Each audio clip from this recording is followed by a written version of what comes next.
order. We have to begin with a flag salute. Tony, will you, lead us? Sure. I pledge allegiance to the flag of the United States of America and to the republic which stands, one nation, under God, indivisible, with liberty and justice for all.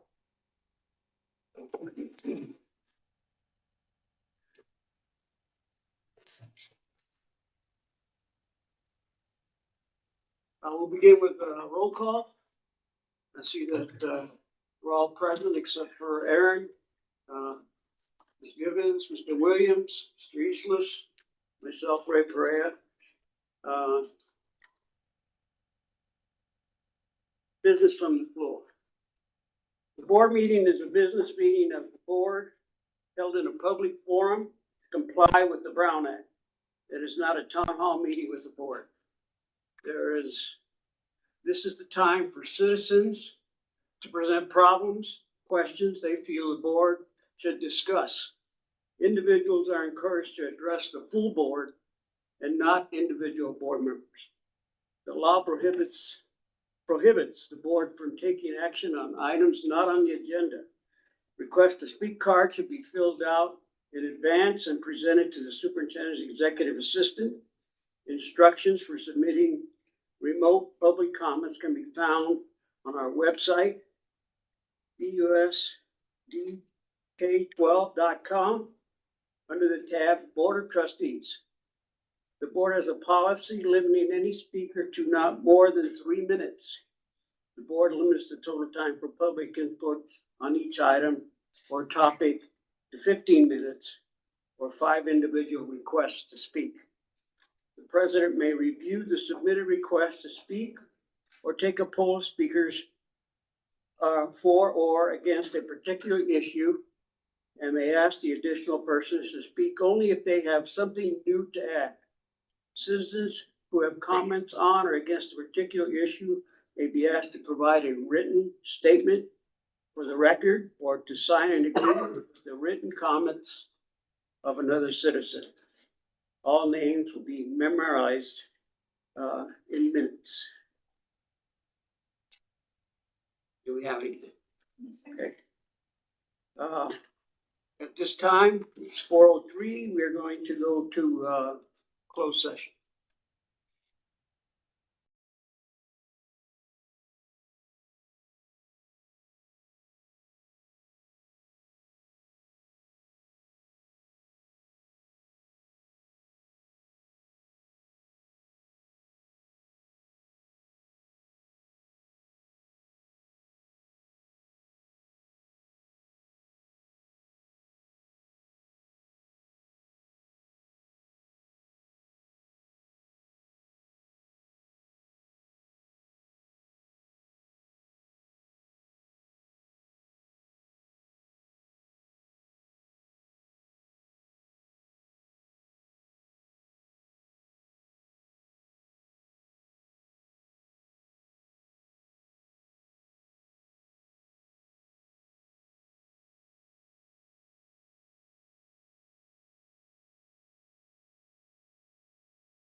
We're good? Okay. Okay, it's 5 o'clock, back in session. No action was taken in closed session. There are no presentations. And as you see here, we have no minutes to approve. Okay. Business from the floor. Board meeting is a business meeting of the board held in a public forum to comply with the Brown Act. It is not a town hall meeting with the board. This is a time for citizens to present problems, questions they feel the board should discuss. Individuals are encouraged to address the full board and non-individual board members. The law prohibits the board from taking action on items not on the agenda. Request to speak card should be filled out in advance and presented to the superintendent's executive assistant. Instructions for submitting remote public comments can be found on our website, eusdk12.com, under the tab Board of Trustees. The board has a policy limiting any speaker to not more than 3 minutes. The board limits the total time for public input for each item or topic to 15 minutes or 5 individual requests to speak. The president may review the submitted request to speak or take a poll of speakers for or against a particular issue and may not ask that additional person speak only if they have something new to add. Citizens who have comments on or against a particular issue may be asked to provide a written statement for the record or to sign an agreement with the written comments of another citizen. All names will be memorialized in minutes. With board consent, the president may increase or decrease the time allowed for public presentation, depending on the topic and the number of persons wishing to be heard. Do we have any names? No names. Okay, we'll go to reports.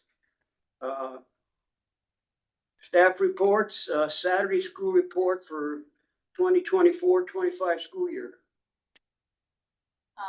Miss Norman. The Saturday school report for the 2024-25 school year is presented to the Board of Trustees for information. Background information: Saturday school was held at the following schools: Barstow High and Barstow Junior High on the following dates. In September, we had 2 Saturdays, October 2, November 3 Saturdays were given, December 2, January. There were 3 Saturdays, February 3, March 3, April 2, and May was 2. Students who attended Saturday school were able to make up absences and loss of instructional time that was accumulated during the 24-25 school year. The district had a total of 379 days of student attendance for an increased estimate in ADA in the amount of $17,969.37. An ADA increase per school site is indicated in the attached chart. For Barstow High School, 226 ADA days, which was $11,342.94. Barstow Junior High School, 153 days, $6,626.43, for a total of $379. Once again, $17,969.37. That's our Saturday school report for 24-25 school year. Thank you, Karen. Anybody have any questions? Not this time. Comments? Okay, thank you.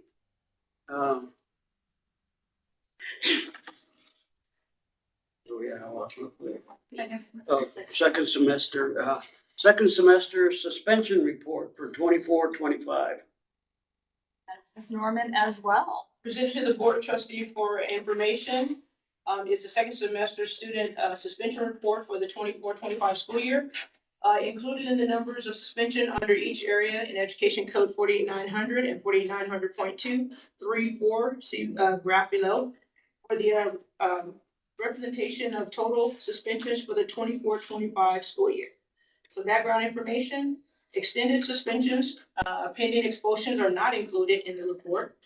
The attached chart shows the number of infractions cited under each letter of Education Code 48900 A through T. There have been no suspensions under 48900 D, E, H, K, L, M, N, on peak, sorry, PQT 48900.3, 48900.15, EC1, C2, C3, C4, C5. Current considerations, allocations, alternatives. What's listed here, it gives like the number of suspensions for each of those incidents for each school. Barstow High, Central High, School of Opportunity, also included there Barstow Junior High, STEM, BIS, Barstow Fine Arts, Cameron, Crestline, Henderson, Linwood, Montero, Skyline. The total was 235 for incident A.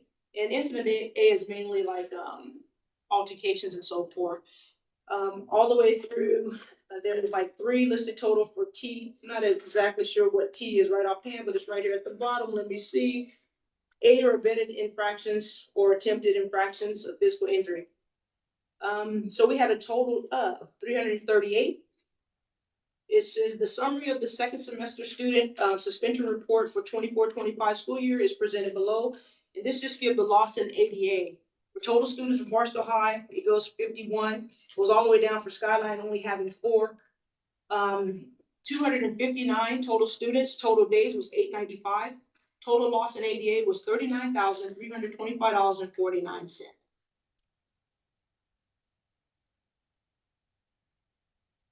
Any questions or comments? Yes, so we gained 17 and we lost 39, so next year. Go down, So we're down about 16 or 17. not quite a push. Huh? Yeah. And looking at the numbers, days of suspension, even on both reports, I look at Barstow Junior High School and BIS, and that seems to be a trend that those numbers are higher than anyone else, even the high school. And I just think that's something that we should be looking at. Why? I mean, because it's a big serious problem right there in the middle, and that's that growing stage. 5th, 6th, 7th, 8th, it's that growing stage, which you don't catch it then by the time you get to high school, it's going to even be worse. So, I mean, that's just my opinion. I'm just looking at the numbers. Those are BIS seems to be a little bit of a battleground. yes, and the junior high school. Because basically, I feel if you don't catch it in BIS, then that's why you got a higher number in the junior high school, because they have more and more issues trying to correct that young man or lady. Kind of traditionally, that age group has always been like a challenge, and we're in which are like caught in the middle. Basically, you have some, they want to act like the kids, and then someone want to act grown. They get caught in the middle. You treat them like they're grown, then they want to jump back to, okay, well, no, I'm that kid phase, but they're caught in the middle. So it's always been a challenge, and it's everywhere. It's like, it's not just here in Barstow, it's nationwide. That junior high has always been a challenge. I mean, myself as an educator, I never wanted to teach at that level. I was an administrator at that level, which was great, but it's a challenge just dealing with those kids and day after day. One day you're dealing with them as a young child. Next day they want to be treated like a young adult, So it's just a challenging age, I'm looking at some of the agenda items in the past that we've passed. That could probably help these numbers. Hopefully, we could see it next year when we get this report that the numbers have come down. Yeah, let's hope that somebody's working on a solution. Yeah. Do we have anybody? Well, with the stability and the faculty at the BIS is actually lower than the year before, even with them adding on a grade level. Their suspensions were actually lower this year than they were the year before. So just that change is going to take time to make that change and have stability with your staff too. That's consistent with dealing with that age group. Yeah, There's a lot of turnover. Barstow Intermediate School being a new campus, 5th grade was added this year, so that transition. Barstow Junior High School, new principal, that transition. But something that is being added this year at Barstow Junior High School is the addition of the yonder cases. So cell phones will be locked in the lockable pouches. Barstow Intermediate School is using the lockable cases. I think and I'm very hopeful that we're going to see some progress towards better discipline, because kids won't have access to their cell phones. as I said, some of the agenda items we passed of late is Yes, designed to help this sort of Yes. thing. So, and that's a good thing. So hopefully next year when we see this, it'll a lot less. Hope so. Yes, Anything else?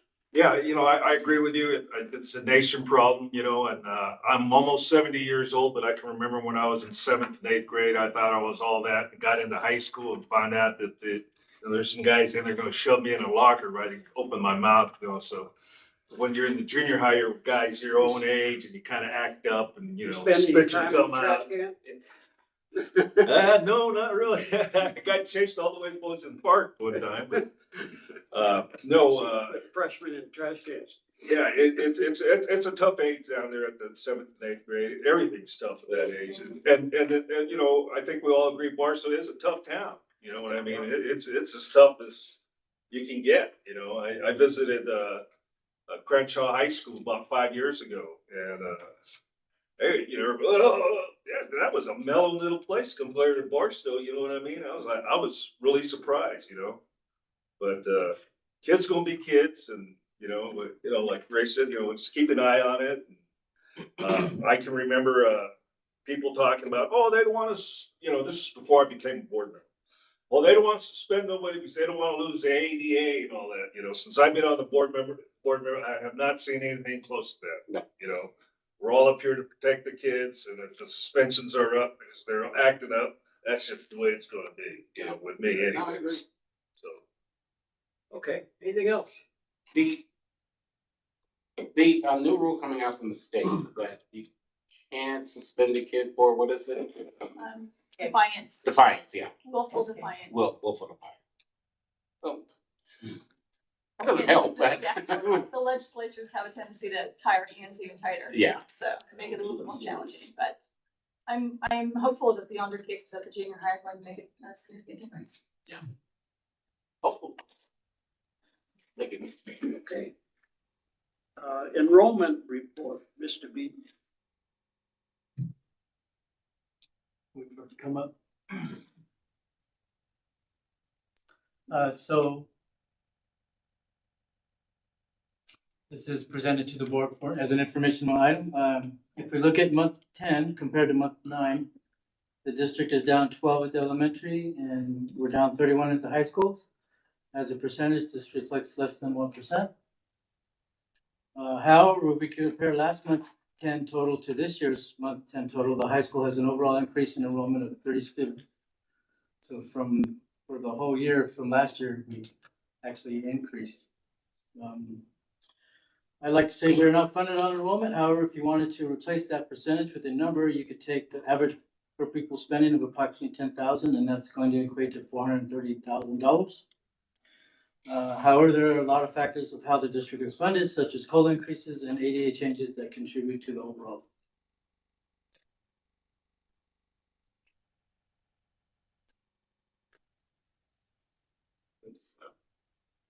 Any questions, comments? Thank you, Doug.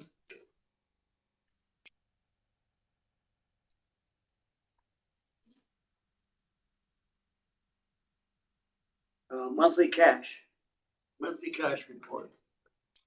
Once again, so as of June 16th of June, the district has $71,567,533.13, as noted in our county trip. Once again, this is an informational item for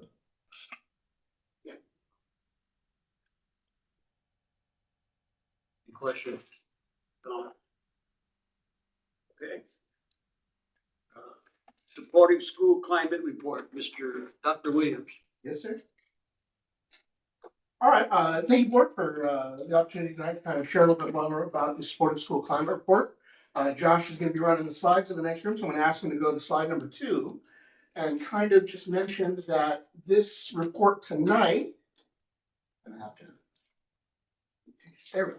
This report tonight really is a follow-up to the presentation that our department gave to this board in February, where we talked a lot about the role of suspensions in our agreement with the Department of Justice.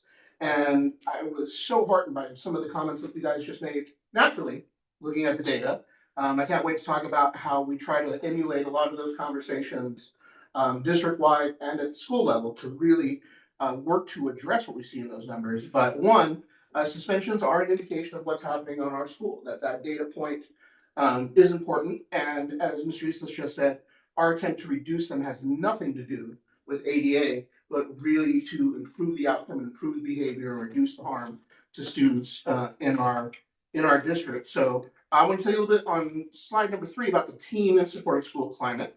You're going to hear a lot about the work that's being done by Shanda Barella, who is our PBIS teacher on assignment in supporting school climate.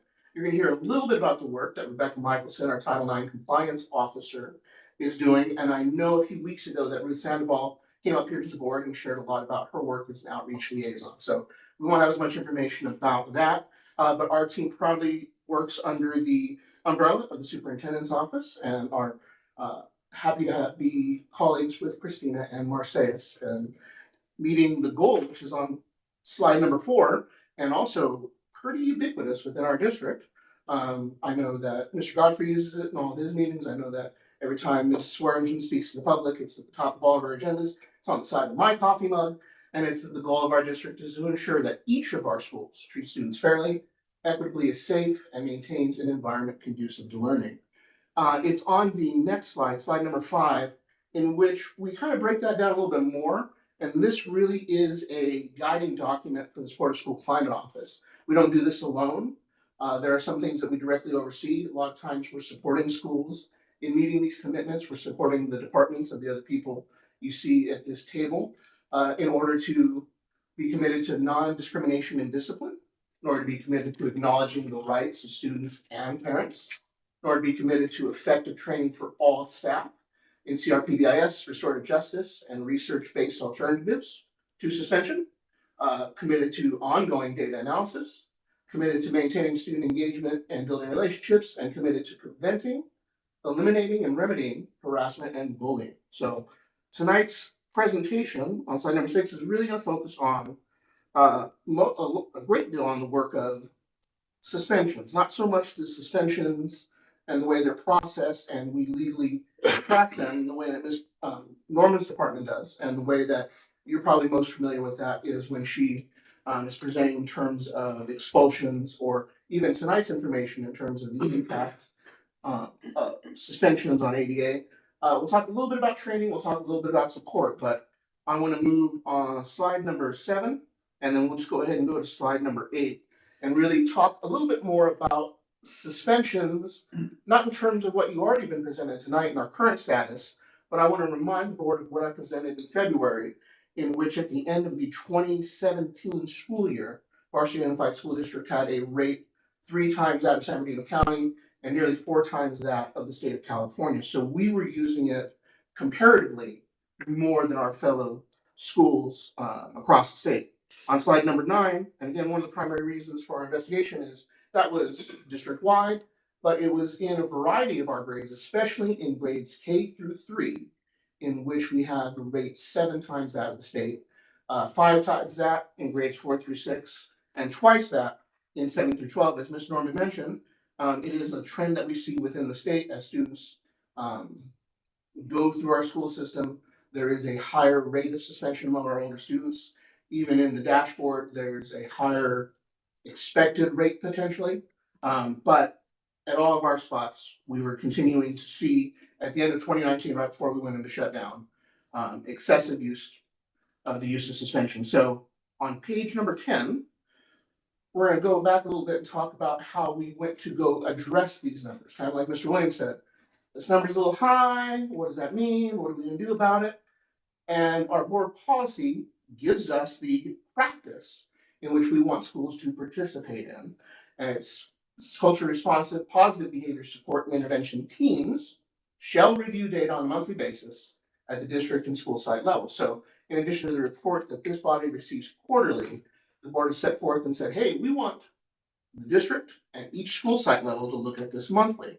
And then on the next slide, slide number 11, they give a little bit more direction. It says, during each monthly meeting, the team shall discuss ways and address areas in the school where safety issues are arising or patterns of behavior violations are occurring. So Mr. Williams, it just warmed my heart to see you look at the big numbers and go, those ones are bigger than the others. What's going on there? I want to know more about it. And I want to know who's looking at it. And you either intentionally or not, just through the natural part of it, stumbled on kind of a line that we look at when we're doing our training with our teams. So if you look at a report like the one you saw tonight, and you see many of our schools with single digit numbers, 4 suspensions, 5 suspensions, we look at that and say, okay, that's a matter which we need to address with the student at the student level. If we see something in the above 10, we say, okay, what is it systematically that we can look at, maybe try to address? And again, each suspension happens to a kid. They need guidance, support, all the things that go along with getting in trouble. But that's kind of that line. And so you displayed it very wonderfully tonight in that data. So this was when we came back from pandemic. We were still working as 2019 as our baseline. This was a big push within our district to say, hey, we want these teams at schools and we want to see the impact. Page 12, spoiler alert, we're going to go directly to the impact and the outcomes related to suspensions on slide 12 show that from 2019, our baseline before coming back from pandemic, entering this judgment, this department being created and working with teams, we had reductions at all of the grade span levels. TK through 3, which was 7 times out of the state, reduced 93%. 4 through 6, reduced 53%. And I think everyone still has the goal of saying, how do we support Barstow Intermediate School, STEM Academy, our 4th grades at all of our elementary schools to continue to reduce that number. But that number has dropped significantly since 2019, even with the rebanding of our grade specs. In 2019, K through 12, or K through 6 was at all of our elementary schools. So even in an environment where the schools were smaller, the kids had gone there for multiple years, maybe they knew things, that was still a high rate of suspension. Moving to 5-6 has centralized it, but we've still seen a reduction with that move. And then 9-12 has been our most volatile over the last few years, but still this year to 2019, we have seen a third in the reduction of those. And we still see grades 7, 8, 9, and a little less at 10, but 10 used to be a really big grade in terms of suspension as the areas where we need to continue to provide support for students on. So I'm going to go to slide 13 and talk a little bit about what we did in the implementation stages of CRPDIS, because research will tell you that if you just stop suspending, that's way worse than having too many. If you say, we're not going to do this, it creates a lot of bad things for your school. It creates a lot of bad things for kids. It's significantly worse than any harm that might come from it. So we focus on both pre-behavior and post-behavior, because behaviors are still going to happen. What do we do when they happen? How do we respond to kids? Well, what are the things that we do before in terms of reteaching, conflict resolution, social emotional learning, counseling, and then just more information about things that we do, increased access to services. And so this is all the research in pre and post. On slide 14, though, I always want to try to make it as simple as possible, so it's easy to explain. An ounce of prevention is worth a pound of cure. So if we address both things, the outcomes will come as we continue to address them. So that's how we get to slide 15, where we have these reductions that I will say I'm very proud. When we started this in 21, 22, I didn't know where we would end. I know where we had hoped, but these really were significant, especially in our K through 3 population. And I want to be clear about this, because sometimes now that we've done it for a couple of years, maybe it's like, oh, this was an anomaly, this was an accident, maybe the ones in 2019 were too high, you're not really comparing apples to apples, oranges like that. And on 16, I want to talk a little bit about 2019 and where we were as a district. So we started 2019, we started going backwards and saying, well, what did it look like in previous years? We knew 2017 was similar, but these were not anomaly years. 1492, 1460, 1468, and 1468 again in 2016. It was almost the exact same number. So on 17, we know that for 9 years at least, coming into the shutdown, our agreement, with the Department of Justice, the creation of supported school climate, we were hitting this almost 1,500 mark year over year, even months looked the same, going from December to January, and it was just over and over and over. So for 9 years, we were hitting those numbers.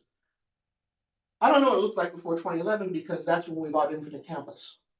So this is all the information that we have in our current system, and the state even really wasn't looking at it in 2010. And so as this became something that the state was looking at more, and we were looking at more, we were able to go from what you see on 2018, or pardon me, on slide 18. And in slide 18, you might have heard, well, this is just how it is here. This is how everybody does it. Or this is Barstow, we can't change it. Well, 19 shows you that change is possible. And anything that we want to do through the science of change implementation can be done. And the biggest thing that I can contribute this to is on slide 20, when we talk about the impact of commitments that this board had made, during the 2019-2020 year to say, hey, kind of like you guys did today, we're looking at a number, we want to address it. What can we do? What is the guideline? And we use that policy to really say, hey, if we are going to do CRPDS, we need to have effective training for all. We need to know what the alternatives are.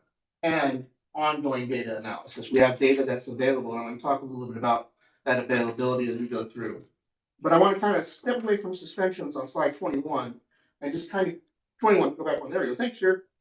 Talk a little bit just kind of what we saw this year that are great practices that are exemplars of our school. At our elementary schools, we have 7 of them. Suspension rates have remained low, and they've remained low for 4 years, and they remain low across all our sites. The report Ms. Norman provided today, I don't think anyone was above a 6 in terms of the second semester. So those are when needed to address issues, a lot of times after other means of correction have failed, exactly what the state has kind of written out for the times of those.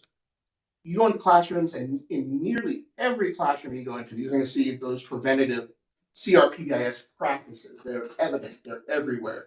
They are a definite part of our community. And some classrooms are absolutely exemplary. Some classrooms you could put on a postcard, you could put in the book, you could bring other people to and say, this is what it looks like. And so we have some really amazing examples that are environments for kids who know what's expected of them, know what the routines are, and now are behaving more accordingly in a way that they may not have in previous years. On slide 22, this year, Barstow Intermediate School, again, brand new, first year with 5th and 6th grade, has had improved suspension outcomes, reduced discipline, even after adding a full grade level of students. So another year of routine and safety under their belt has really taught kids what the expectations are of students at schools, and classroom support more effective learning environment. So BIS, those were the positives from this year. Barstow Junior High School, this year on 2023, they've continued to develop their CRPBIS practices. They have more data that they're using, they have more data that they're using at their staff meetings, and they started having staff-wide conversations around the disproportionality that exists on their campus in terms of data. And on slide 24, Mr. Brinkley was here last meeting, gave a very thorough presentation about PBIS and the process of Barstow High School. And Barstow High School, we've seen sustained reductions in suspensions, reduction in campus fights. Doesn't mean we're not suspending when kids step out of line. It's just there's a lot more preventative keeping those fights from happening on campus now. Leadership's focusing on building positive student relationships, and there's continued efforts, as you saw at the last meeting, aimed at improving school culture. But on 25, I want to talk a little bit about something that Mr. Brinkley didn't talk about at the last meeting, but I want to show these charts to the board and just kind of talk about the data that's available to every school team at this point now. So this data is ready-made, it's available, it's through PBIS apps. You see that there in the corner, and every team can look at the referrals by time, and they can look at referrals by grade, and there's 30 different charts that are all available to teams without any additional work.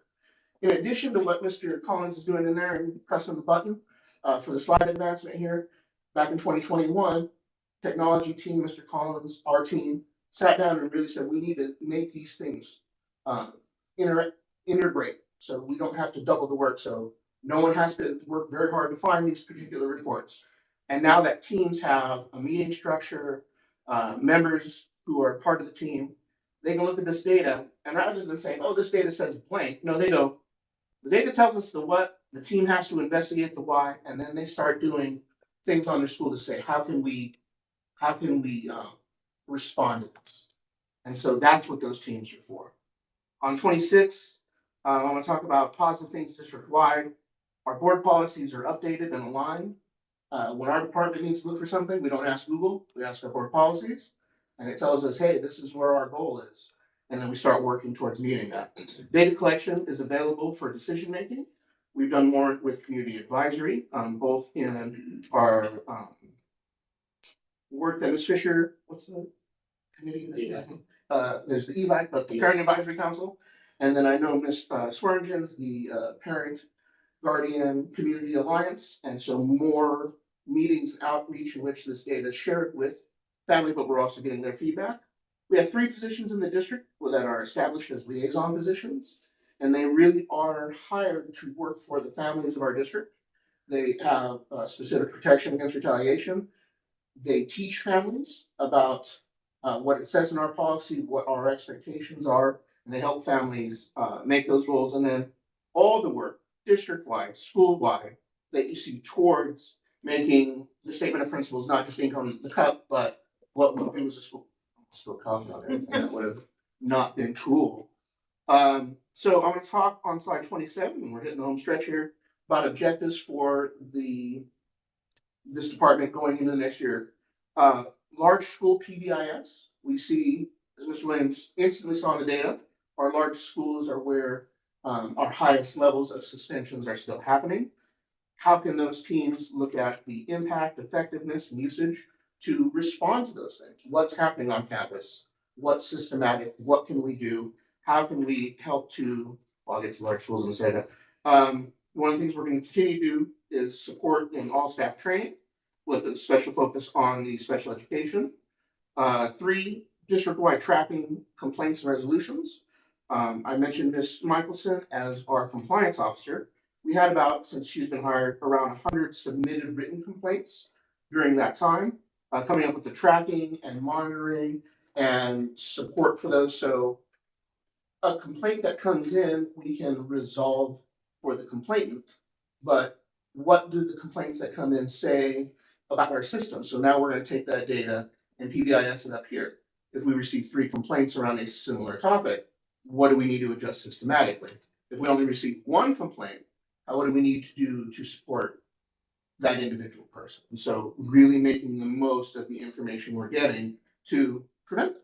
We want people to continue to tell us the things that they need in the district, but what can we do with that information in addition to providing support? And then 4, this one's really important, maintain the gains that we've made in the last 4 years, especially in any area. I don't want to say especially. Any improved outcome that we've had over the last few years, continue to do that and not just go, we solved it, everybody, good job, let's move on to the next thing. We want to continue to adjust our practice over time, but not adjust it so the outcomes change. So on 28, I talked about large schools. A lot of focus is going to be bringing that PBIS to classrooms of large schools. It's easier. A lot of our PBIS, the people who create it tell you that sometimes it feels easier at the elementary level, but it's just as important at the high school, just as important at the junior high school, just as important at BIS. Doesn't mean it's going to be as little kid oriented maybe, but it's going to provide a spot for our high schoolers, our secondary kids, our young adults, our preteens, where they understand what's expected of them at school and their diet at school. So really bringing PBIS to the classroom and then having those teams dig more into the data that was evident to this group tonight. Hey, what is going on? What is the root cause of some of the discipline that we're seeing? How can we prevent it? How do we remedy bias and discrimination? How do we improve the levels of disproportionality that exist? Many of those, when we see reductions overall, we see reductions in those gaps between our different student groups. And then district-wide, our goals for next year include the use of classroom walkthroughs to improve CRPDIS, in addition to what other departments are also doing in instruction and student-teacher relationships. We want our teams, now that those numbers are getting to single digits, to move from how do we make sure there's a guard or a hall monitor or a proctor during lunchtime to, hey, we have these 3 kids who are getting the most referrals. What do we need to do? How do we help them? What do we have internally? What services are available outside that maybe we need to connect them with? And then continue having workshops for parents, for our students with disabilities. There's a lot of good work that's done individually through IEPs and through classrooms, but bringing more information and training to our parents so they know the best way to navigate through the child's education. So with that, slide 30, I want to thank the board for the opportunity to kind of just give an update. Again, tonight was kind of meant to pair with the information that you received. But again, I think this board started to look at it and went, hey, what about this? What about this? Those are the teams that we're trying to build at each of the campuses as well. And so thank you for leading into it unknowingly and giving a good jumping off point. So, thank you, Mr. Thank you, Dr. Williams. Any questions, comments? I have a comment. Thank you. That was amazing. It's very insightful and hopeful. Like, the facts are the facts. The data is showing that we're in the right direction. So with the plans in place, we're guaranteed, collectively that we'll keep it going. So thank you. Yeah, Thank you, Ms. Norman. I agree, because it all works together. You see little pieces and you ask questions about little pieces, and this pulls it all together. And I think that's amazing. And that's the things we need to look at to make sure that we're going in the right direction. And if we need to make a course correction somewhere, we can make it pretty quickly and get things right. And thank you. Very good. Anybody else? Thank you, Dr. Thank you, Williams. sir. Tennis report. Yes, thank you. Good afternoon, board members, staff, and guests. It is my hope our staff and students are enjoying summer break. The district is busy closing down the 2024-2025 school year and preparing for the 2025-2026 school year. District administration have vacations planned and will be in and out of the district office. If you need to reach a district office administrator, please be certain to contact them and schedule a meeting so as to catch them in their office. We are also planning for cabinet retreat, management retreat, and board retreat. Thank you to Mr. Marces Chavez, District PIO, for arranging today's ribbon cutting ceremony for the district's community walking track. It was wonderful to have so many community members join the district to help us officially open the community walking track to the public. The community walking track has been a vision for the district dating back to 2022. The vision and plan started with BUSD's former superintendent, Jeff Malin, and I was very happy to take ownership of the community walking track from him and to see it come to fruition. Every day, I have the privilege of watching members of our community using the community walking track from my office windows. It fills me with joy knowing the district has given back an invaluable resource to the community. If you haven't already, please visit the community walking track and enjoy. Please allow me to provide a huge shout out to the district's construction management team of Ledesma and Meyer, who provided shade, water, and food for the ceremony. We truly appreciate their partnership. On Wednesday, June 18, 2025, the Board of Trustees and the Superintendent met for a governance workshop. The workshop focused on the legal aspects of a school district. During the workshop, the presenter, Mr. Attorney Brian Bach with Proactive Legal, reviewed board policies and process standards. Mr. Bach pointed out several board bylaws, such as Bylaw 9005, Governance Standards, which illustrates the board's belief that its primary responsibility is to act in the best interest of every student in the district. That the board also has a major commitment to parent, guardians, all members of the community, employees, the state of California, laws pertaining to public education, and established policies of the district. And to maximize board effectiveness and public confidence in district governance, board members are expected to govern responsibly and hold themselves to the highest standards of ethical conduct. Thank you, Board President Aaron Heldreth, Board Vice President Ray Perea, Clerk of the Board Anthony Eastlis, Trustee Elizabeth Gibbons, and Trustee Leonard Williams for your active participation in the June 18, 2025 Governance Workshop. Your support inspires me, much like the words of the poet and author John O'Donohue. May you have the grace and wisdom to act kindly, learning to distinguish between what is personal and what is not. May you be hospitable to criticism. May you never put yourself at the center of things. May you act not from arrogance, but out of service.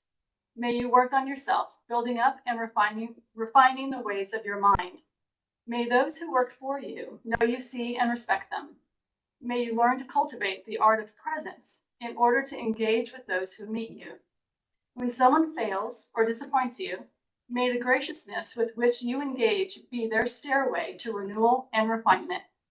May you treasure the gifts of the mind through reading and creative thinking, so that you continue as a servant of the frontier, where the new will draw its enrichment from the old. And may you never become a functionary. May you know the wisdom of deep listening, the healing of wholesome words, the encouragement of the appreciative gaze, the decorum of held dignity, the springtime edge of the bleak question. May you have a mind that loves frontiers so that you can evoke the bright fields that lie beyond the view of the regular eye. May you have good friends to mirror your blind spots. May leadership be for you a true adventure of growth. I truly appreciate all of you for your dedication to our governance team that works to ensure every student in Barstow Unified School District is provided a safe environment conducive to learning.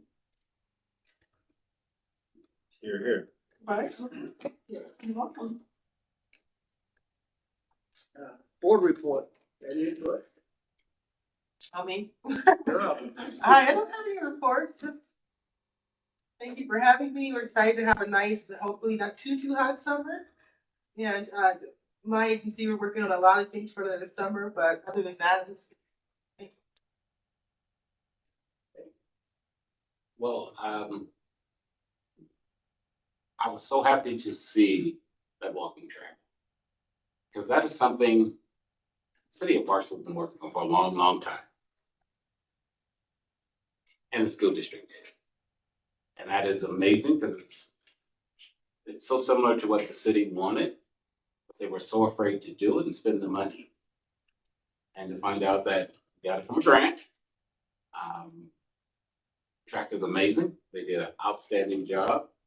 I think it's kudos for us. We for the whole community. I've heard nothing but good things about it, and you know, I'm happy to see it open. Happy to be at the ribbon cutting. It was amazing. It is. I actually walked the track. Paying for it now, but I walked the track. But you know, you look at, it's not a report, but since I've sat on this board and I look at things that have come up and try to put it all together in my head, and I see it coming together, and that's because of all of you guys that actually probably you listen to us. I don't know. Yeah, that's a good thing, but as it goes on, I see it gelling together, and that's a good thing. I'm happy to see that, and you know, we have to, as a board, as a district, get that information out to the public, because you know, you hear a lot, and I talk to a lot of people. I said, there's some amazing things that the district is doing. You know, these people aren't just sitting up there collecting paycheck doing nothing. They are working really hard to make our education, BUSD, the best we can for these kids. And I see it every day. I see it when I come to these meetings. I see it when I get the emails. That's doing a really good job. I'm just happy to, when I hear these reports, things are getting better, and and it's you guys that are making it. It is. It's you guys' hard work that's making it. Whether it's having the money to do it, and PBIS and all that good stuff, and tracking things, it's amazing. It is. And you know, we just sit up here, throw questions at you, and you know, you keep it straight. And thank you. You guys do a great job. And I also want to thank all you here too. And I know I'm kind of abrasive and kind of, you know, off the wall kind of sometimes, but you know, you guys do inform us. I rely on you guys' information and, you know, I do come talk to a few of you. But thank you, I'm a big guy on positive reinforcement and I'm not really doing it with you guys. So I'm here telling you guys, thank you. Thank you for the job. You guys are doing a good job. And I mean it. I'm not just saying it to look good in front of the cameras or anything. And Ray was mentioning the graduation, at the high school, how a beautiful day it was. And it was nice. The shade was perfect. I know there was a girl that had a little episode there and you looked great running across the field there trying to help her. That was awesome. I didn't know catchers could run that fast. Also, I want to thank all the custodians and maintenance that set up all the graduations that we went to. I can remember when I was a custodian, we'd go to the career center. We'd get these big old nice thick chairs for the dignitaries up on the stage, and I'd be carrying that big heavy chair and say, why can't we just give them folding chairs, But whoever put that nice, good, soft chair for me at graduation at the high school that night, I want to say thank you very much for that, okay? Because it sure helped me out. And, I'm not as young as I used to be. That workshop with the lawyer was awesome. It was awesome listening to that. I really like the law stuff,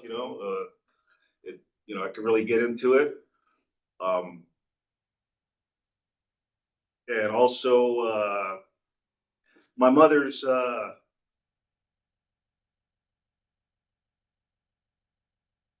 birthday is coming up. I just want to tell her happy birthday, Mama. And I know she's probably. And so we have a lot of lists that are ready to go. So we have about 7 or 8 lists that are new, and now we can move to the next step. That's the short answer. Currently, we have 383 classified employees, 179 8-hour full-time, 127 benefited part-time, 77 non-benefited part-time, and we have 15 classified management employees. For the eligibility, the list that we're working on, we have library media assistant, school accounting technician, which that interviewed and that position has been filled. Health assistant, which also was interviewed and they've been making offers and to fill those positions. Nutrition services 2 and maintenance worker 1. So those are the lists that we're working on. We're scheduling some interviews for some campus safety and ops assistants. So that's still being worked out. We have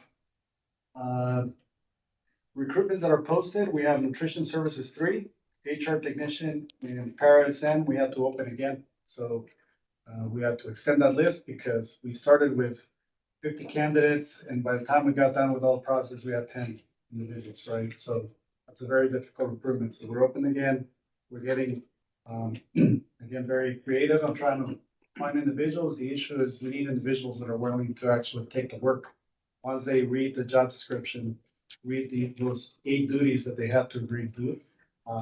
And so we're working with our candidates to try to keep them on fair assets. So the list will be open until June 27th. And then again, we got to explore the applications, move to testing, get a list, go through the process again. Let's see, what else do we have? We're onboarding a lot of non-duty substitutes, so we're doing that ongoing. We're also we're already doing the paper screens for nutrition services 3 and HR tech. So some of the paper screens are underway, even though the recruitment is still open. Of course, we're already screening some of the applications. And let's see, there's going to be nutrition services 1 and 2 interviews to fill vacancies on July 1st and 2nd. So we have that scheduled. We're updating, the PC is updating some of our proctor testing instructions. So we're doing our review and we're just updating some of our procedures to improve our process for testing. The staff is also working on beginning of year letters that are going out to the staff, so they're currently working on that. And just as an update, I know we had a discussion about the summer school and custodians last time. Uh, Put the notice out there to try to recruit custodians to do some extra work over time. We have 4 custodians that accepted the work, so it's 4. They're already doing the work, so we put them in contact with the schools that asked for the additional help, and so that's already underway. And work is being scheduled by the school site, so whatever the needs are in the school site, then that's where, the additional help and the school site come together and get the work done. So that's already underway. We have to ask all of our custodians and try to get creative. Some individuals didn't want to do the work in the summer. They had other plans. They didn't want the extra work, but we did manage to get 4 of them to take the work. We're good. That's my report. Any questions, comments?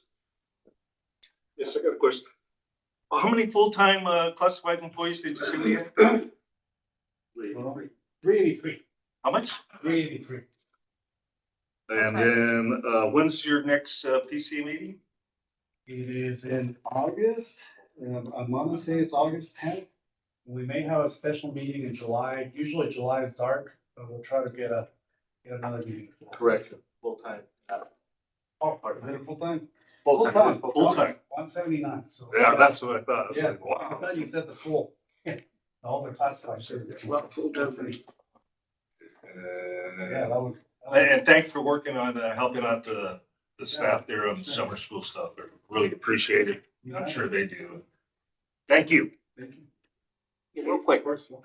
I think I brought up 2 meetings ago or the last meeting about how we advertise our open positions. How are we going about that? Because I see it on occasions, but I don't see it often. So we posted on NetJoin, which is the engine that we use for people to apply. So that's mainly a job website that educators use. So most of education. There's a couple of other ones, but that's the biggest one.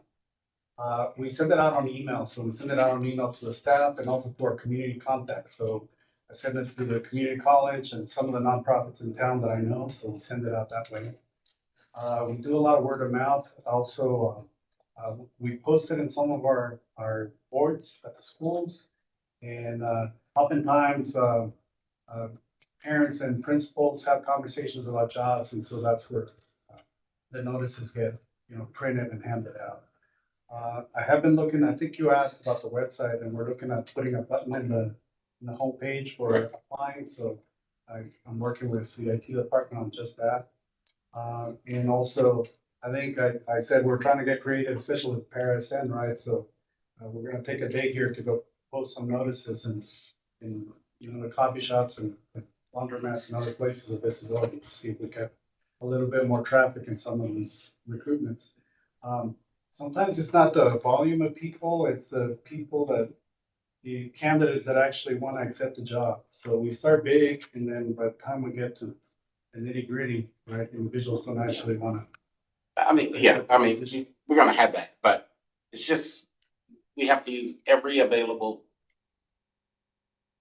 platform we have, resources we have to put these jobs out there, whether it's a teacher or custodian, an aide, a counselor, because you'd be amazed how many people out here in Barstow were constantly asking, I'm like, hey, go to the BUSD website, and check. And you might attract one. Now, of course, if they don't qualify, they don't qualify. Got that. We understand it. But we got to use every available tool that we have to put these things out there to the general public. Yes. I mean, I get the emails from, what is it, CSGA. You got many districts are laying off teachers and employees. Hey, they lost our game. If we need it. Yes. It's not cruel, but that's just the way it works. But it's got. I don't see it that often. And, you know, we're one of the biggest employers in town. So, you know, I think it's important that we get it out there to everyone. You know, we have great programs, BCC and VCC for the teachers, training teachers.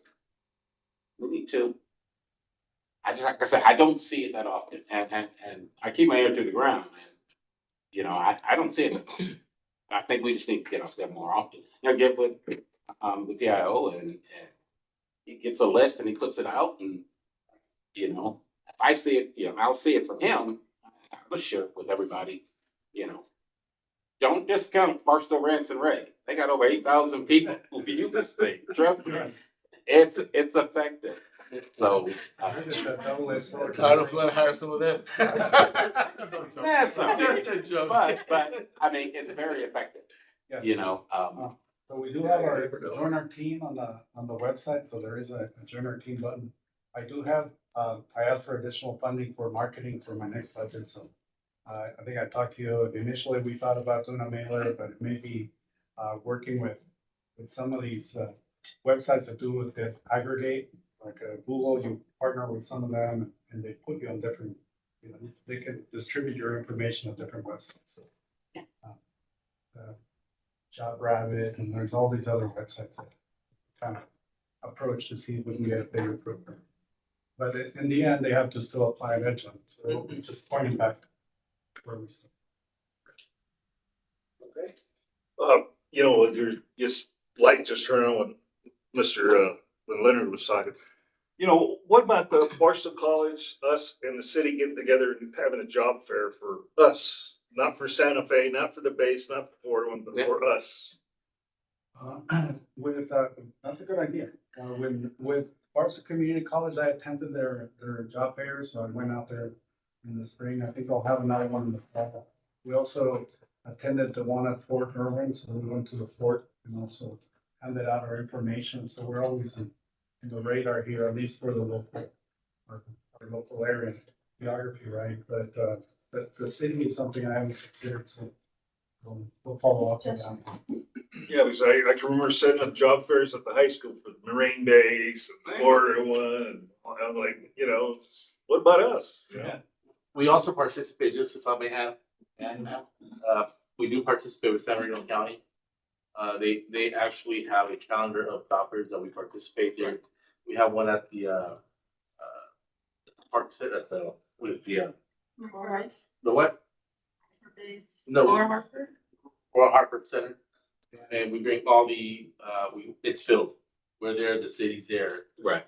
Police department's there, so yeah, we do participate in those. We've been to Big Bear, down the hill, San Bernardino County, and many more that we did a lot of recruiting this year. So That's good. And Silver Valley too. We worked up with guys. So that's it. Okay, anything else? No, sound good. Okay, adoption of the agenda, we have no changes. Do we have to take a motion to adopt? Yes, please. So move. Do we hear a motion to adopt the agenda? So move. Second. All in favor? Aye. Agenda is approved. We have no communications. Consent agenda. Are there any, members who would like to pull a particular item? Yes, sir. If I may, Mr. Priya, K6A5. I'm not pulling, I don't want to pull the whole item, just one name. And the name is Nathaniel Stone. Can I amend that to say we just table this whole item until the next meeting for further investigation? Is that your move? That's my move. Okay. The item is tabled until next, meeting. Do we need to vote on that? No. You just pull it.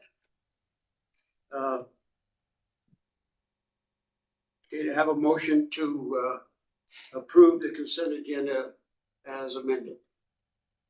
So moved. Go ahead. So moved. Second? All in favor? Aye. Motion passes.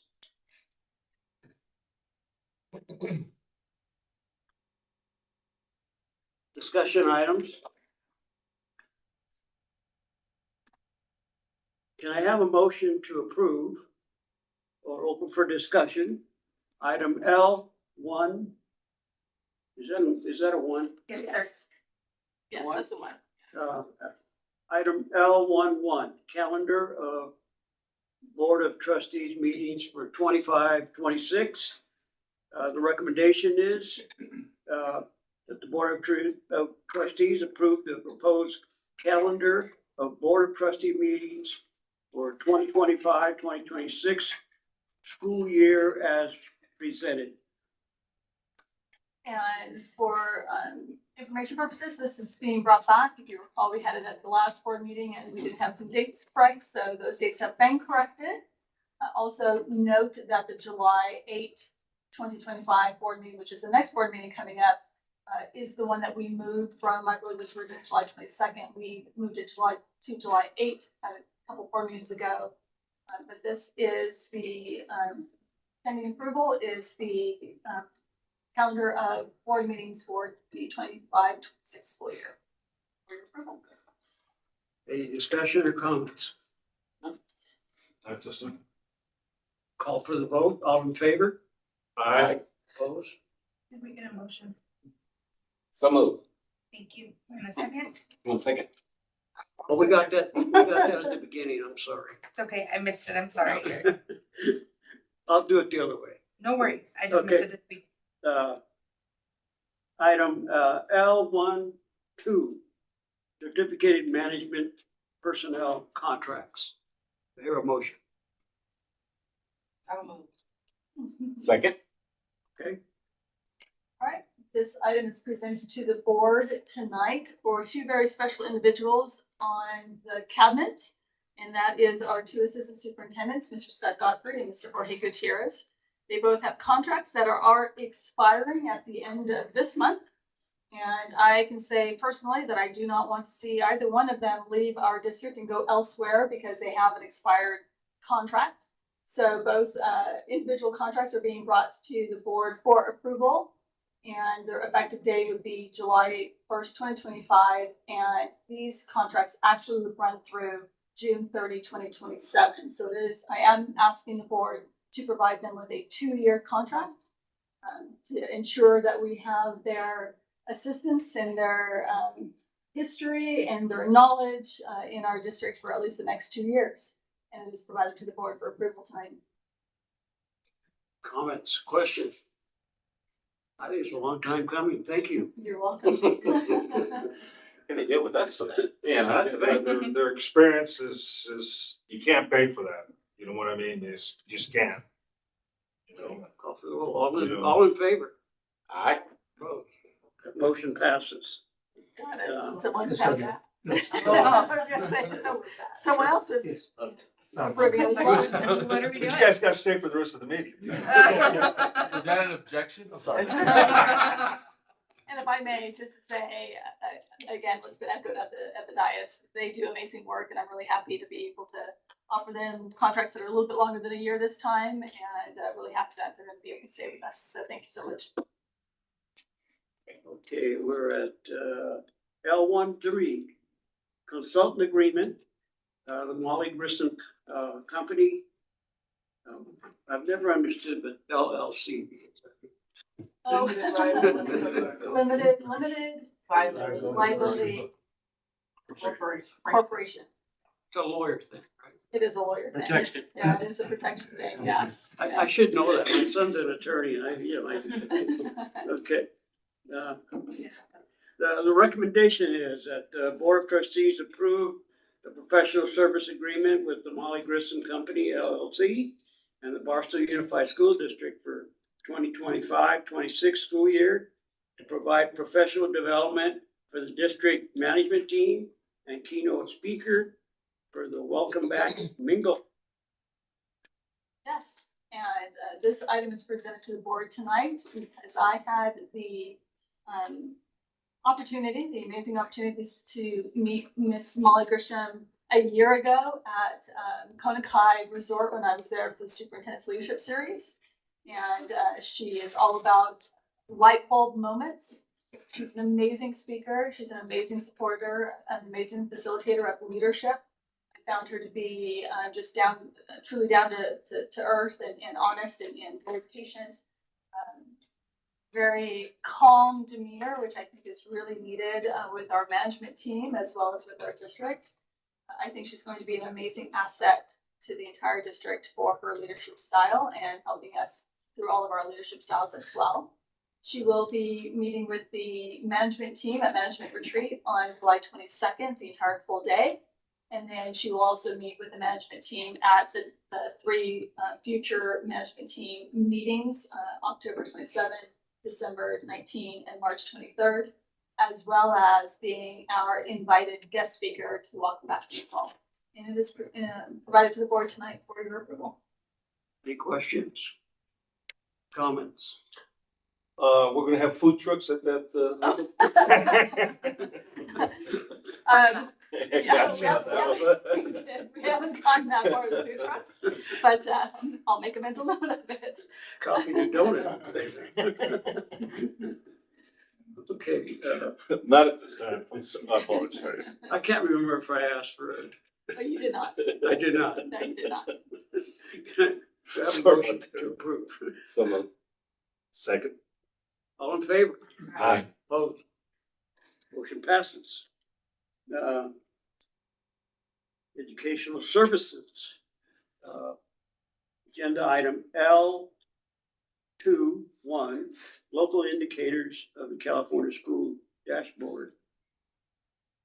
Recommending that the Board of Trustees approve the Unified School District local indicator inclusion on the California the California School Dashboard. And this goes over to Mr. Godfrey. Thank you, Ms. Swearingen. I did share the slide deck with you so that you can kind of follow along with when we switch slides. This is the third installment of the required local control accountability plan that is created and shared with all of our educational partners in an effort to create a plan that will lend our work to accountability. And let me be first to say, if I can, for my colleagues, I want to extend my deepest thank you for the accolades you expressed to us. You are working with a group of very dedicated individuals. I hope that comes through loud and clear. But there's a phrase we use in education. It's called what gets monitored is what gets done. This is an example of that. We're required by the State Board of Education to share the local indicators on the California dashboard for students with you in a presentation when the LCAP is going to be approved. The reason for that is not every school district includes metrics in the LCAP that are monitored throughout the year. Luckily, our district includes all the metrics that are not required.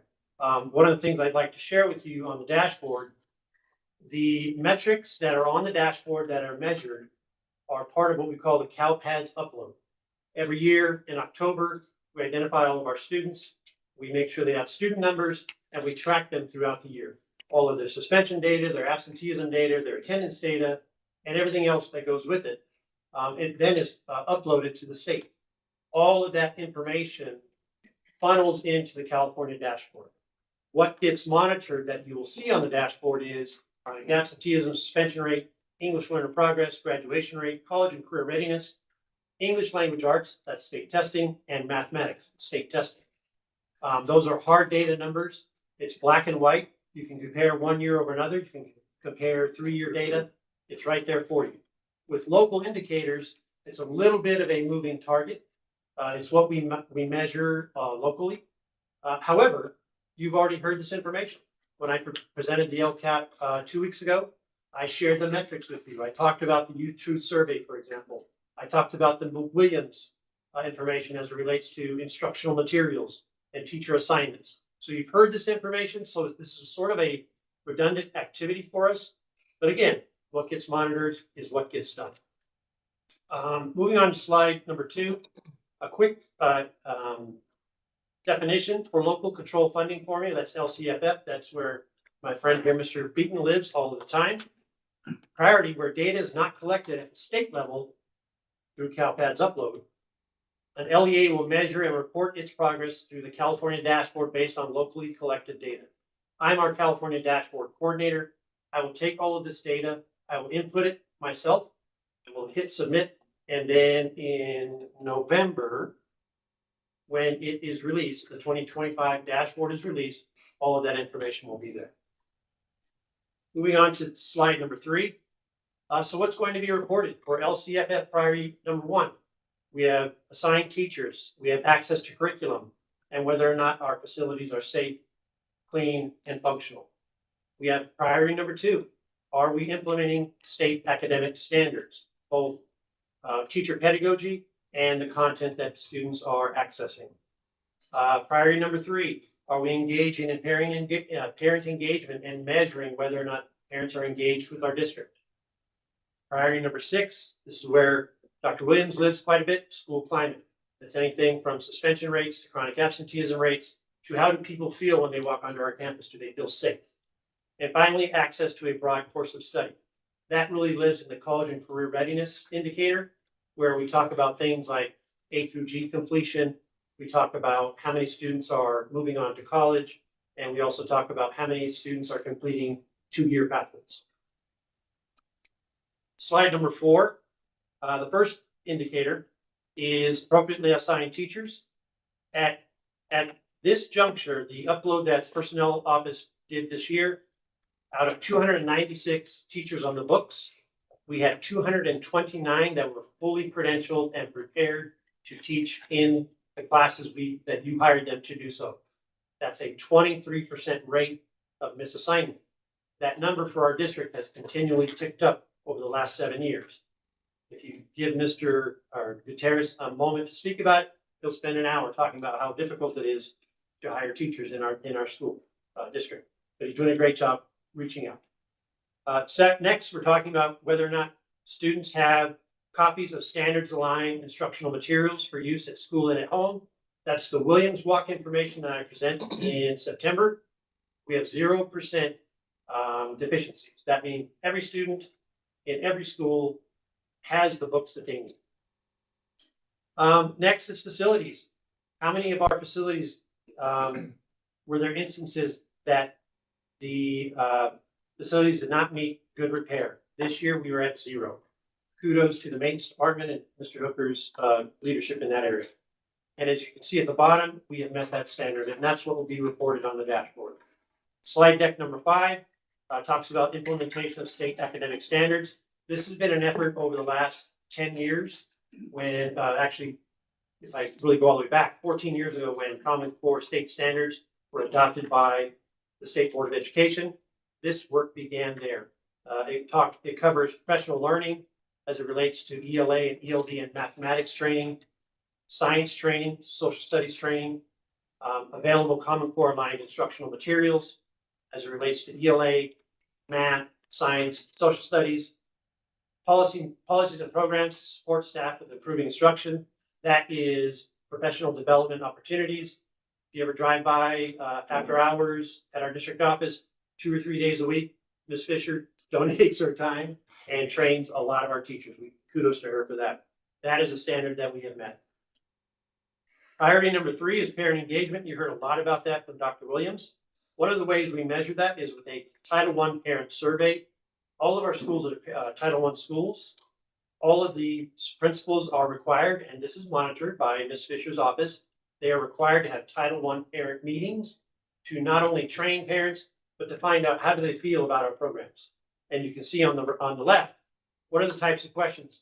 Parents are informed of events and student progress. Teachers and schools are available at the convenience of parents, and they respond to concerns.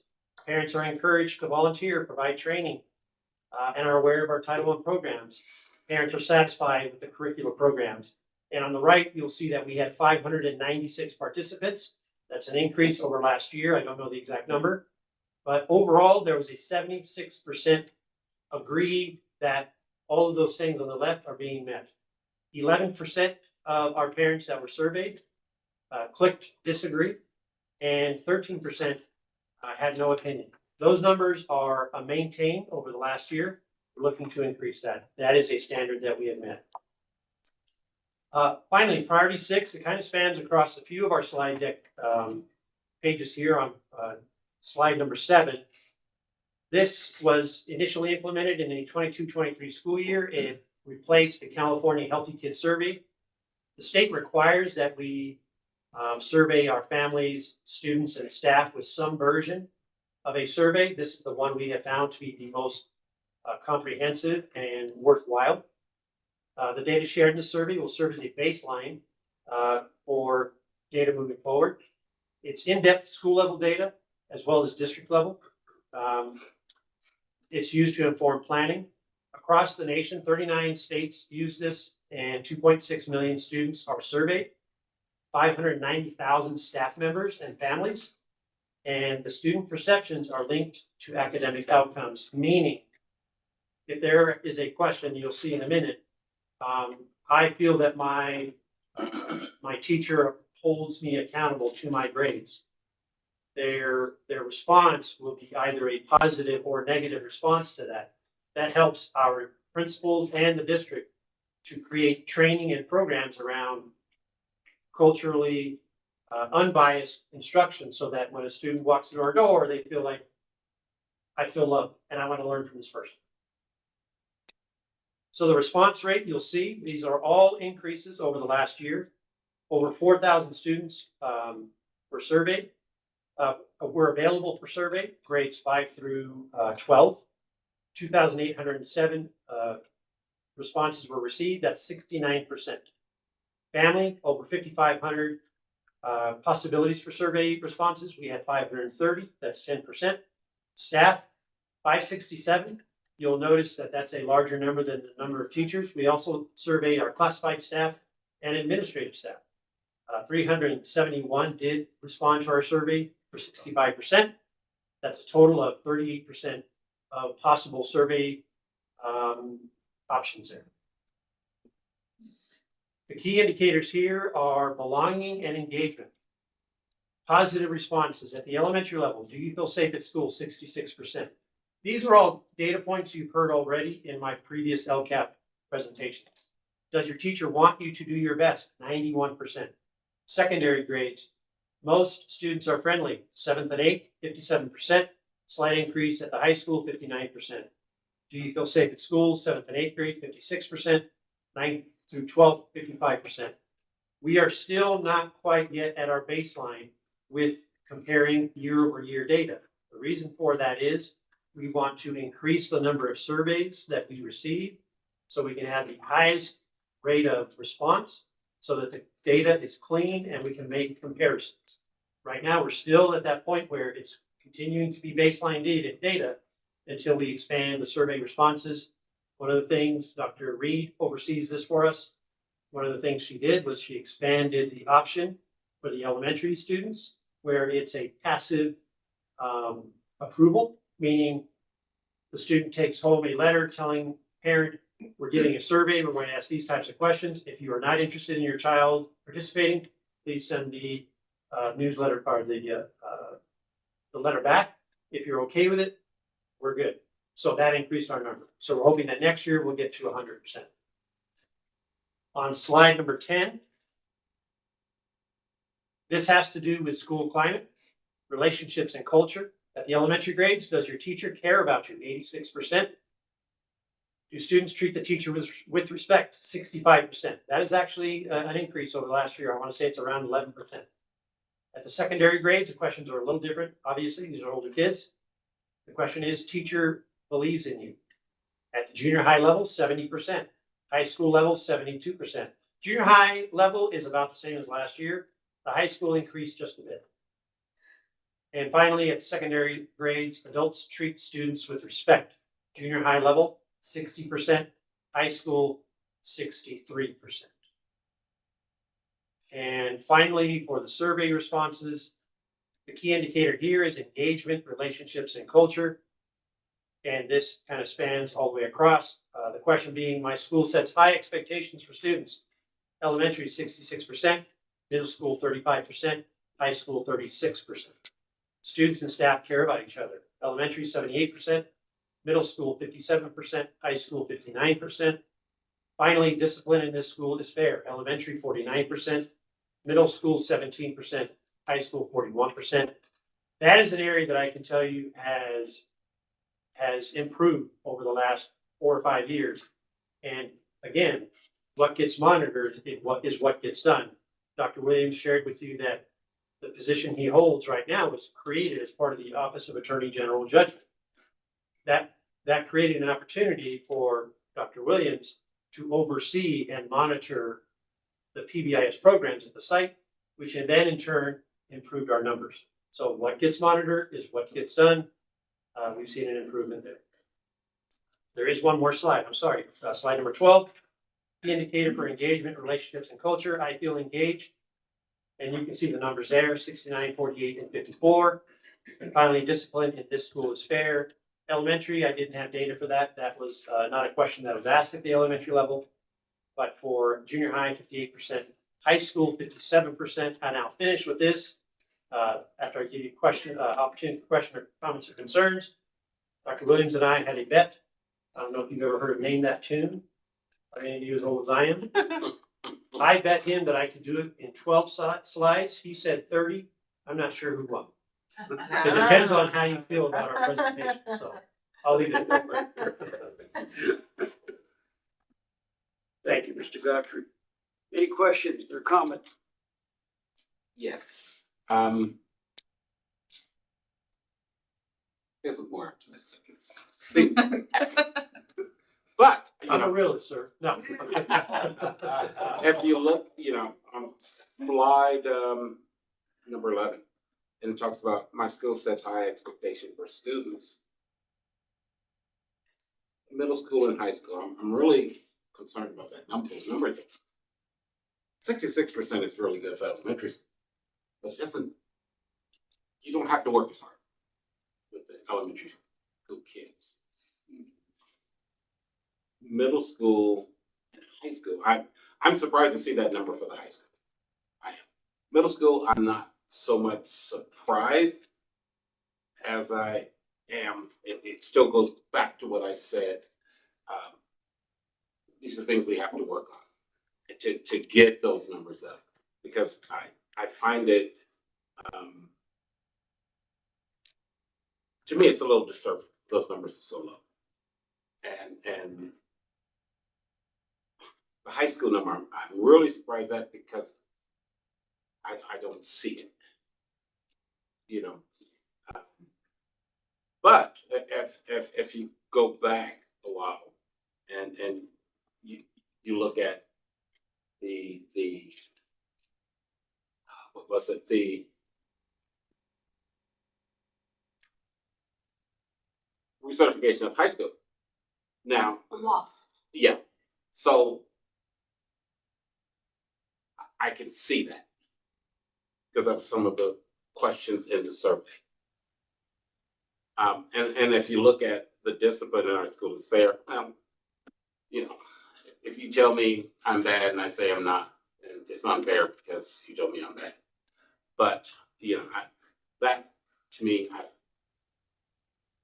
it's interesting. You have to report that. You have to put that out, because you're going to always be. It's not going to be fair. So to me, I think that data is kind of skewed, because yes, the kid is disciplined fair. No, of course not. Especially when it's against them. But the high expectations, I would think,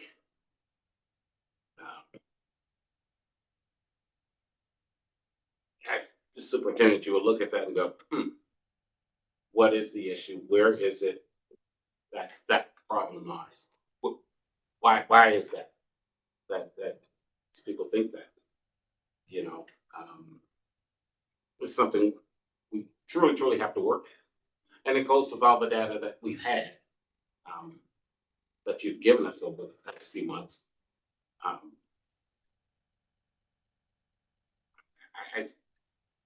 But to me, that's just worse. It is for us as well. And what we do in the Ed Services Department is try to create opportunities for professional development for teachers and staff to create a more engaging environment for students. Mhm. So then rather than handing a student a worksheet to complete as part of their grade for the day, put them in opportunities to learn from each other around rigorous content. With the Williams Act that I shared with you, what we do as a district is we require that all of our teachers utilize state-approved curriculum, which is rigorous. It's designed to prepare students to go to college. And when we do our walkthroughs, that's one of the first things we look at. What are the students doing? It starts there. If we're not using the curriculum, then that's a conversation that we need to have. Particularly at the high school, I can tell you, there are lots of efforts to increase the rigor of what's going on in the classrooms. There's a big push for the AVID program, Advancement via Individual Determination for first-year going college students. One of Mr. Navarro's initiatives is to make it a school-wide effort. Right now, it's sort of silos where 9th and 10th graders are in a class, they're learning AVID strategies. He wants to pull that out and have all teachers teach AVID strategies, Cornell notes, Socratic seminars. I agree. This is something that we need to address quickly and swiftly and with a lot of vigor. I'm confident that the high school staff understands their own data. I would anticipate they're going to get a 6-year accreditation through WASP, which is a good thing for our students. But I also heard in the report out, this was mentioned, as you said, it was mentioned. And it's going to, in my opinion, become an action area. What are we going to do? This is another opportunity. What gets monitored is what gets done. When that team comes back in 3 years, they're going to say, what did you do about this rigor level in your classroom? What did you implement? So.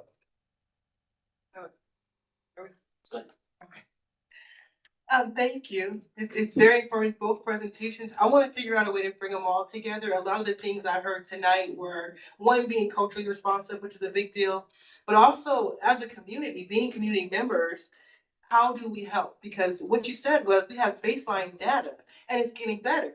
So now we know next year it's like, hey, let's partner up, let's get together so these parents are completing these surveys, so the students are completing the surveys. So now we have quantitative data, right? Moving forward. So I'm just excited that it is moving forward. I just want to see or find a way outside of this meeting, even like not at this moment, a way that we can collaborate. The PBIS presentation that we had with Mr. Brinkley's thing, very informative. Like that's what we're needing. I hear that when you're speaking, like, hey, look how well we're doing moving forward. And I hear that in Dr. Vinny's presentation as well. Now my idea is like, how do we come together as a community and implement what you're doing so that way we have better results that then in turn turns into more data that we can use. So I'm just excited and I'll be emailing and looking out to see ways that we as a community can support what we know the district needs. Awesome. Thank you. Any other questions, comments? I got a comment, on this, school climate, the student response. The one where it says, does your teacher care about you? I like that, 86%, I like that. Do students treat teachers with respect, 65? I would probably think that's even lower. I mean, the kids are feeling that. I mean, I work there, I'm being honest. And do teachers believe in you, 70 and 72%, I'd like to see that higher too. I mean, we like to see everything higher. And the big one here is, adults treating students with respect. And I think that goes both ways. The same thing with the students teach, but, I'd like, we'd all like to see both of those higher and stuff, but those are really excellent, questions or whatever, data, whatever you want to call it. And, I just think the kids need to step it up too, you know what I mean? Like I've said it all along, Barstow's a tough place, to live, period. And I could only imagine then they're teaching with 35 kids and 30 kids and, 7 of them want to learn and the rest of them, just want to get through. So. Yeah, maybe one thing to mention here is, each school receives school level data as well. And that data feeds into the PBIS teams that Dr. Williams spoke about. So it is tying the two together to improve practice. Because one of the things we all at the board have asked the data. We have a goal for the year. Okay, 3 months where we're at, 6 months where we're at, 9 months where we're at. And this is the kind of data that can help us, can help to help you guys get these things working better. I mean, I expect elementary school to think that teachers care about them because, they go to school and they have a great time and they learn and, classes I've seen, teachers are amazing. These students are amazing,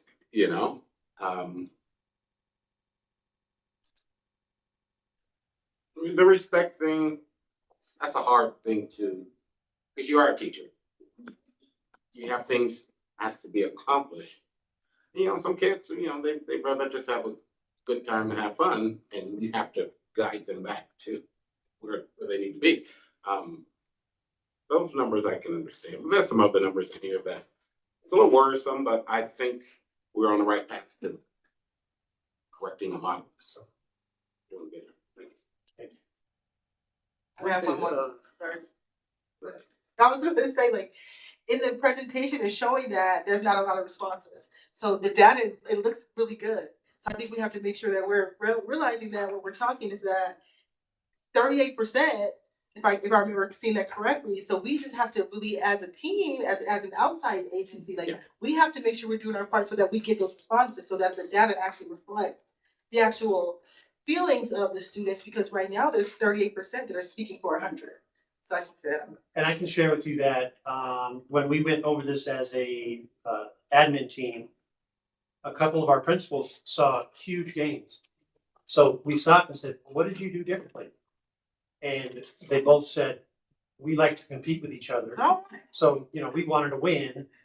So we doubled down and made sure we got those flyers into kids' hands and parents' hands. We didn't let them go unless they finished it when they came to a parent conference, whatever the case was. So we've got some ideas already flowing for how are we going to get better next year. The only thing I was going to say is how can we improve on the participants? We did some different things this year. We asked our IT team to set up electronic booths at our welcome back, as well as at teacher conferences. That increased our numbers, but not to the level we'd like. So I guess we really need to put our heads together and figure out how do we do it? What's the best way? And I think if you had all 12 principals in here, they would say the same thing. How do we get more parents involved? So it's an ongoing effort, but it's why we have jobs, right? This is what we get to do. The back to school giveaways are a really big deal in town. So that would be my suggestion, is if we can hit those back to school giveaways, because they're lining up in droves, they're there to get the things that they need. That may be a good opportunity. So you're talking about the Kiwanis backpack and things like that? I'm sorry. Okay. Yeah, there's our agency does a few. There's quite a few in town. Good idea. So just Great. that would be helpful. That's They're there. They're there to be in line. They're waiting. They're getting things. Yeah. And that's true. You can bring them in, give them the information, and here you go. You do the here you go after when you're finished. But to get your information out, we just got to find a better way. I've talked to Dan about this numerous times. I've talked to others. There are ways we can do it. I mean, no disrespect to anybody else, but this is what we do every day to try and get the parents in to get the information. And sometimes something free and a sandwich does wonders. Yeah. There has to be some kind of incentive, right? Exactly. So I'll give you a think about, because there is a window for the survey. So if you have events, or if you can think of events that happen in November, that's when it kicks off. So we can coordinate. Okay. Good idea. Anything else? No, sir. Do I hear a motion to approve? I'll move. Second. All in favor? Aye. Motion passes.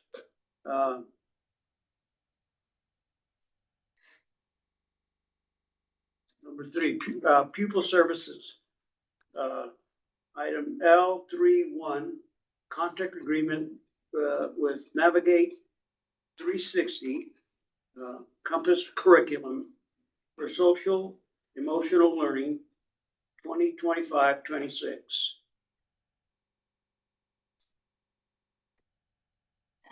All right, so we're bringing this to you for consideration. It is a social emotional learning curriculum provided by Navigate 360. It used to be called Suite 360, now it's Compass Curriculum.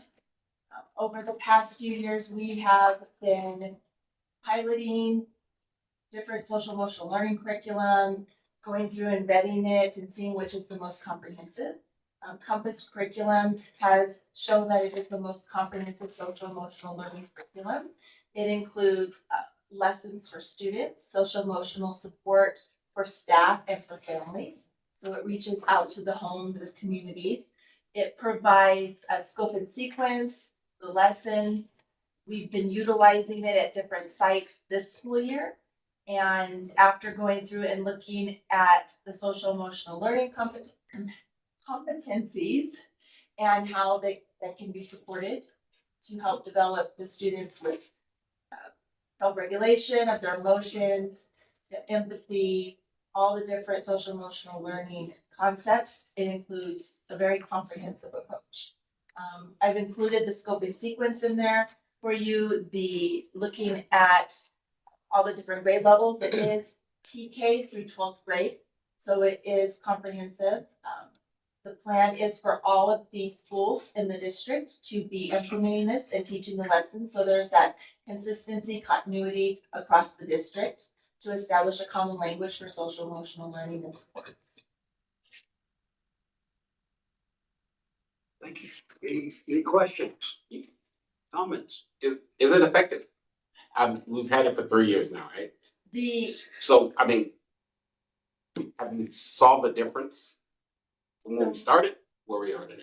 Compass Curriculum we've utilized this past year. It's one of the programs that allows us to see the data of student usage, teacher usage, and to watch it grow. Since we've implemented social emotional curriculum, because we have multiples that we've been utilizing, I've seen the difference. The school sites have seen the difference. Working with CRPBIS and the social emotional learning, the different school sites are utilizing different curriculum, but they have been implementing it, and I've seen a huge difference over the past, I would say 4 years that we've been utilizing the social emotional curriculum. Data's important. Yes. It's, And that's what drives everything. And Compass Curriculum allows us to look to see fidelity, the usage, which teachers are using it, how many students are accessing it. It allows us to keep track of that so that we can use it as a metric for the LCAP and knowing that we have that fidelity district-wide. This has been a process we've been in the last 2 years to vet the social emotional learning curriculum across the district so that all of our schools are using the same curriculum. So especially the example in the elementary schools, if one student moves from one elementary school to another, if they're using different SEL curriculum, they have to learn a whole new language when they move to a new school.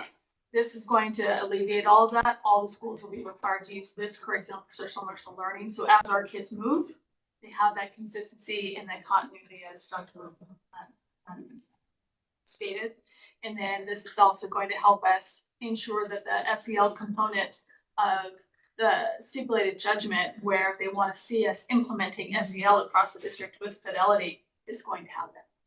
And the research shows that having the social emotional learning curriculum, it helps improve academic performance as well. So it's going to be exciting to see that, having that continuity district-wide. You will see additional supplemental resources being brought to the board for approval. Those are to support in other areas that Compass Curriculum might not cover, or if they need additional tier 2 and tier 3 supports, more interventions more in depth. So we will be having some other social emotional learning resources coming to the board for approval that will be used for our tier 2 and tier 3 interventions. Thank you. And I have to say, Dr. Rita's done an amazing job in the last 2 years vetting the social emotional learning curriculum. This was something that I tasked her with 2 years ago, and she's been working diligently at it. And so thank you very much for the work that you've done to bring this to the board tonight. Thank you. I'm excited to see it. Thank you. Questions, comments? Call for a motion. So move. Second? All in favor? Aye. Opposed? Motion passes. Business services. L41, adoption of the 2025-26 Barstow Unified School District budget. If you recall, Mr. Beaton presented the budget at our last meeting. This is for the information item, this is for the approval, so Mr. Beaton. Yes, so the 25-26 budget was presented to the board on June 10th at a public hearing. Today is being presented to the board for adoption, so it can be submitted to the county superintendent of schools to meet the June 30th deadline, and the superintendent recommends it. And no changes since the June 10th. No change. We did have, the state has approved their budget, so that is good news. So we'll present those changes to you in the future. Once we know all the details. Questions or comments? Not at this time. Hear a motion. So move. Second? All in favor? Aye. Opposed? Motion passes. Thank you, Doug. Item L42, Inland Personnel Council Agreement for Special Services 2023 to 2026.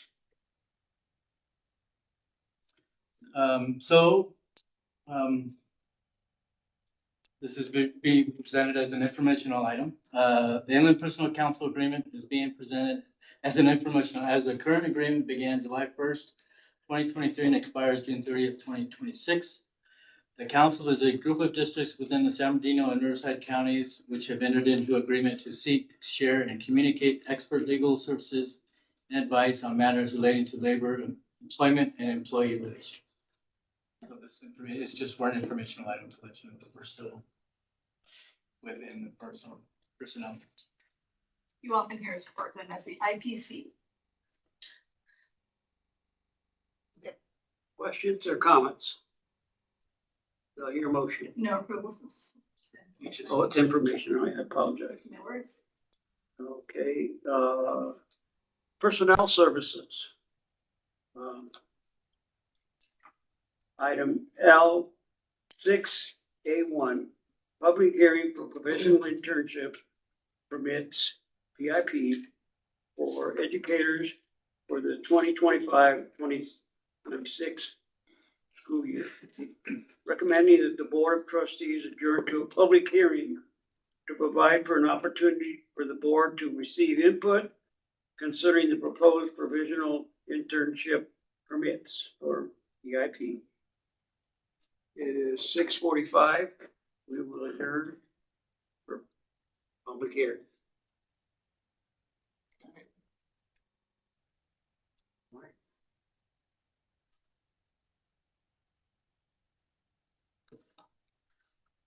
Anybody's? Okay, any more adjournments? Okay, this item is presented to the board for approval. We need to Oh. reconvene. We have it, oh, sorry, don't we get? Sorry, no, we haven't I reconvened thought I yet. heard, sorry. No, sorry. That's a long minute. Yeah. Well, it's gotta be a minute. Well, let's be. For the time to change. Say 6:45, 6:45. Okay, it is 6:46. And we reconvene. Following a public hearing, recommend that the Board of Trustees approve the subdivision to the state of the said permits pertaining to specific California teaching credential requirements. Mr. Gutierrez is going to give Thank you you. information. Sorry, jumped the gun a little bit. So this item is presented to the board for approval. A diligent search was made and no fully credentialed candidates came forward. As you see here, the two positions that we have are for math. They're very scarce. And the two candidates know that they need to pass the CSET in order to receive an additional credential. Yeah, and I want to mention Nicholas Lequet, it will be at Barstow Junior High School, and Ella Lachant will be at Barstow STEM Academy. Presented to the board for approval. Are there any questions or comments? So they're not credentialed yet, but they have to be credentialed within this time period? So they have a temporary credential, which used to be called an emergency credential, a provisional. So they do have minimal qualifications, but not fully credentialed. So you have a variable term waiver, you have a PIP, a STIP, an intern, and a preliminary. So these two candidates will be at a PIP based on the course of study that they have with their universities. How much time do they have to finish the credentialing requirements? So 2 years. So they'll have a PIP and then a STIP for next year. Got it. Else? Great question. Do I hear a motion? Second? All in favor? Aye. Opposed? Motion passes. Item L, 4A2, contract agreement with Full Mind for 2025-2026. Recommending the Board of Trustees approve the contract agreement with Full Mind to partner with Barstow Unified School District to offer up to 25 hybrid teachers. They're out there. For the school year 2025-26, and that the superintendent or designee be authorized to sign a contract. Mr. Gutierrez. Yes, thank you. So we have this year we had a contract with Full Mind, and they provided long-term substitute support with our district. They provided fully credentialed teachers in the state of California, and so we want to continue this partnership with Full Mind. If the school year started right now, these are the amount of personnel that we would need in order to be fully staffed. I am very optimistic. We have some interviews scheduled this week, next week, and so on and so forth. The numbers are going to come down, and then the good thing about this contract, it doesn't lock the district in. We have the option of actually modifying the contract as we go, based on the district needs. So, and it's presented to the board for approval. Now I'll open up for any questions. And Mr. Gutierrez, we currently contract for school year 24-25 with 8 full-time teachers, and that venture was successful. Yes, it was very successful. And they provided, we're looking to use those 8 teachers again Yes. for 25-26, and in addition, should we need to, up to 25, but only if we need those teachers. We're able to hire then. So once we hire, we don't. Yes. Correct. Yes. And Okay. even if we start the school year with a full mind teacher, we still look for a teacher. Mr. Gutierrez is able to fill that position. We get 10 days notice to full mind, and then that teacher goes away. Anybody have a question, comment, or? Okay, so here a motion. So move. Second? All in favor? Aye. Approved. Do we have any items for future board meetings? No? Does anybody want to go into closed section? For future, I'd like a little update on the restrooms at the Pitcher Park, or whatever you want to call it, the youth football park, or, I know we've been working, and I know the city is dragging their feet or whatever, but it's getting close. I actually spoke with Mr. Silva, Mayor Silva, today at the walking track ribbon cutting ceremony, and let him know that I've not had a chance to have a meeting with the city manager. So I think he's going to try to look into that for me. Okay. John got no one that meeting in city manager. Yeah. He's hopeful that now that she has an assistant, that maybe that will, assistant city manager, that maybe they'll free her up some time. I'd like to speak to him about it today. I do want to add one thing for future meetings, some type of community engagement, the providers in town, because it's in the room already, so I want to approach it some kind of way where we can foster the relationship or have an understanding as community partners, what we need to do to support the district, so if that sums it up.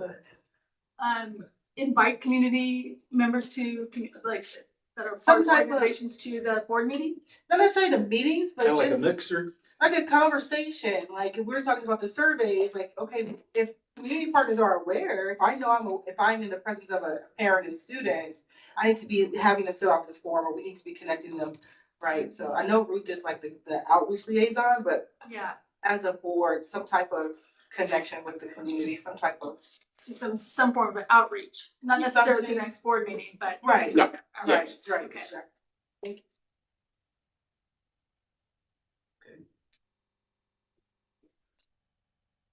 Anything else?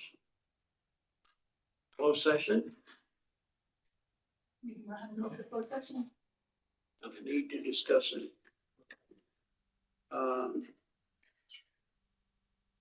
Do I hear a motion to adjourn? What is, I make a motion to read.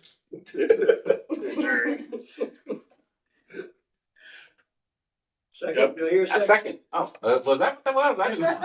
I'm just, Jeopardy's on my mind. Oh, boy. We're adjourned at 6:53. All right.